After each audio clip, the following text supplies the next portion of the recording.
Assalamualaikum warahmatullahi wabarakatuh.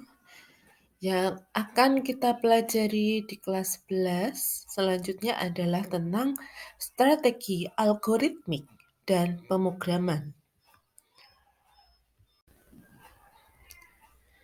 Tujuan pembelajaran. Setelah mempelajari bab ini, kalian diharapkan mampu menganalisis beberapa strategi algoritmik secara kritis untuk menyelesaikan suatu permasalahan dengan memberikan justifikasi efisiensi. Setelah itu, kalian akan menerapkan strategi algoritmik tersebut ke dalam sebuah program yang lebih kompleks dari program yang telah kalian kerjakan. Kalian akan belajar gotong royong dalam mengembangkan dan menguji program tersebut untuk menyelesaikan problem yang berkaitan dengan mata pelajaran lainnya. Pertanyaan pematik. Pernahkah kalian berpikir bagaimana program yang kita gunakan dalam kehidupan sehari-hari dikembangkan? Bagaimana para pemrogram menghasilkan program yang sangat kompleks yang kalian gunakan di kehidupan sehari-hari? Bagaimana program tersebut dirancang dan diimplementasikan sehingga dapat melayani ribuan hingga jutaan pengguna dengan efisien sehingga program tetap terasa nyaman saat digunakan. Apersepsi. Dalam kehidupan ini, kalian pastilah telah menggunakan berbagai program untuk mempermudah aktivitas di berbagai bidang, seperti komunikasi, kesehatan, sosial, transportasi, hingga kebutuhan pokok sehari-hari. Akan tetapi, program yang bermanfaat tidak sekedar dapat dijalankan, namun bagaimana program tersebut dapat berfungsi dengan benar dan efisien, sehingga dapat digunakan oleh manusia dengan nyaman.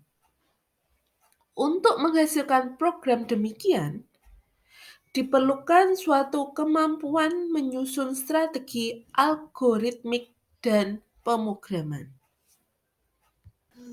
Pada bab strategi algoritmik dan pemrograman yang akan kita pelajari, yang pertama adalah proses pemrograman. Pada kelas 11, kalian akan mempelajari kegiatan yang lebih kompleks dari coding yang kita sebut sebagai pemrograman.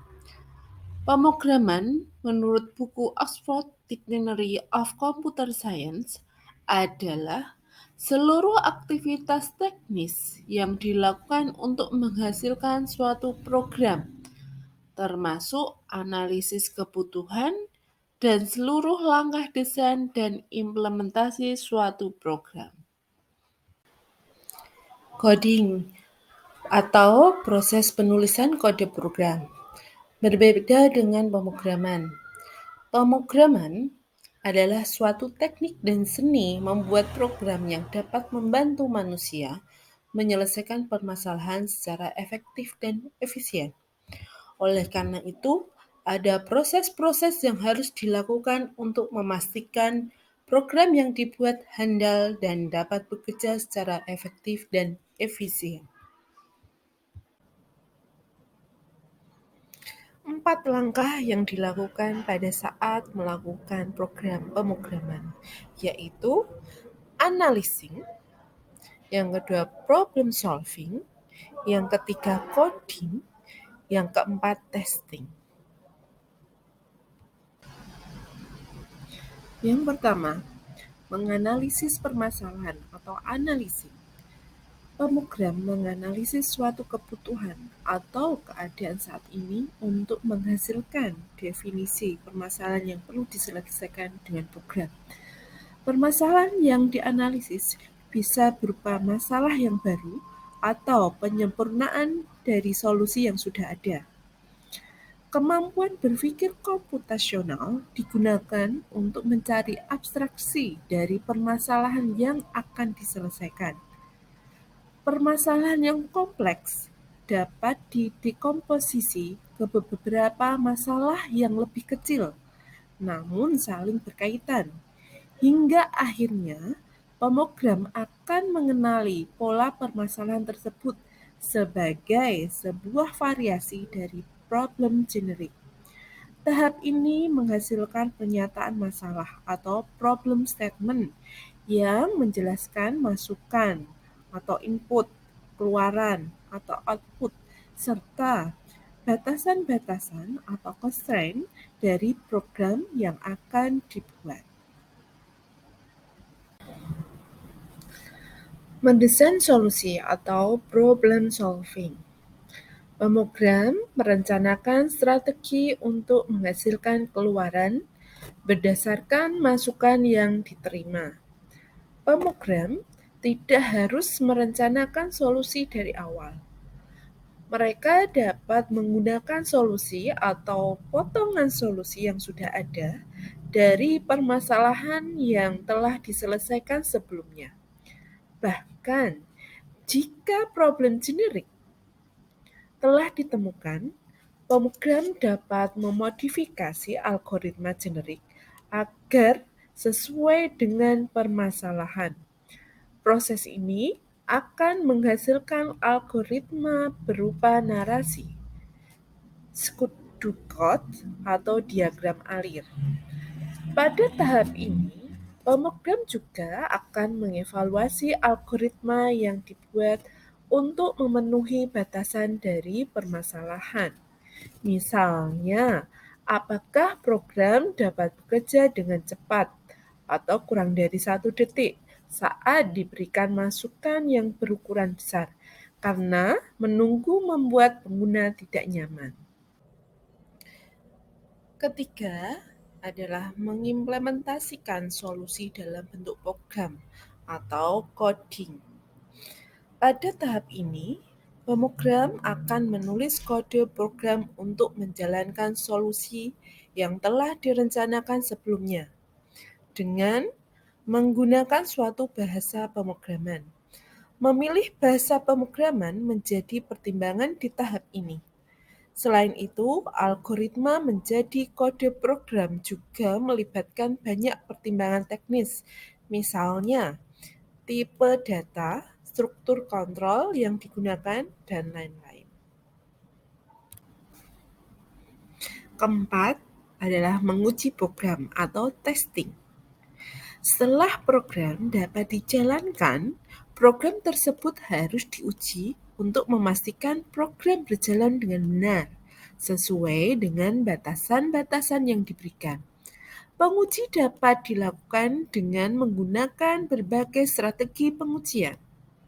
Salah satu yang telah kalian pelajari di kelas 10 adalah menguji program menggunakan kasus uji atau test case yang dibuat sedemikian rupa sehingga mewakili seluruh kemungkinan masukan dari program. Keempat tahap di atas seringkali tidak dilakukan satu kali, tapi berkali-kali, sehingga membentuk suatu siklus pemrograman. Prosesnya adalah mulai, kemudian menganalisis permasalahan, kemudian mendesain solusi, dan mengimplementasikan kode program, kemudian menguji program. Pada tahap ini, jika diuji masih terdapat permasalahan, maka dianalisis kembali permasalahannya, kemudian mendesain kembali solusinya, dan mengimplementasikan kode program, kemudian diuji kembali program tersebut.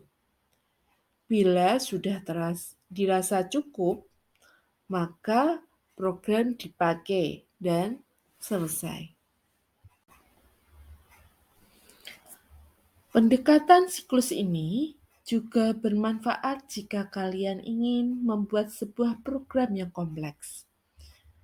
Kalian dapat menetapkan suatu bentuk akhir dari program yang akan kalian buat dan mendekomposisinya ke dalam program-program antara yang lebih sederhana. Misalnya, kalian ingin membuat program yang mampu memprediksi kondisi hutan Indonesia di masa depan. Untuk membuat program yang kompleks tadi, kalian dapat mulai dengan membuat program yang dapat membaca dan mengolah data hutan dalam bentuk tabel terlebih dahulu. Kemudian, menambahkan analisis data sederhana dalam bentuk grafik batang. Kemudian, mengubahnya menjadi visualisasi berbentuk peta. Baru akhirnya menambah kemampuan prediksi keadaan hutan. Contoh pembuatan suatu program prediksi keadaan hutan Indonesia yang dibangun secara iteratif.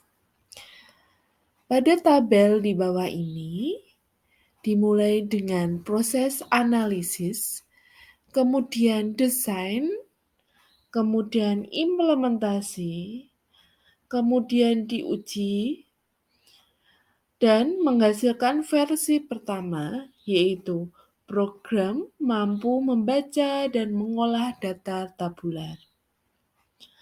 Selanjutnya, proses analisis, desain, kemudian implementasi, kemudian pengujian, menghasilkan versi kedua, yaitu program mampu menampilkan analisis data dalam bentuk grafis batang. Selanjutnya, analisis, kemudian desain kembali, implementasi, pengujian, menghasilkan versi 3, yaitu program mampu menampilkan analisis data dalam bentuk visualisasi peta. Selanjutnya, analisis kembali, kemudian didesain, diimplementasi, kemudian pengujian, menghasilkan versi keempat, yaitu program mampu melakukan prediksi keadaan hutan di Indonesia di atas peta. Terima kasih dan semangat belajar. Terima kasih dan semangat belajar. Terima kasih dan semangat belajar. Terima kasih.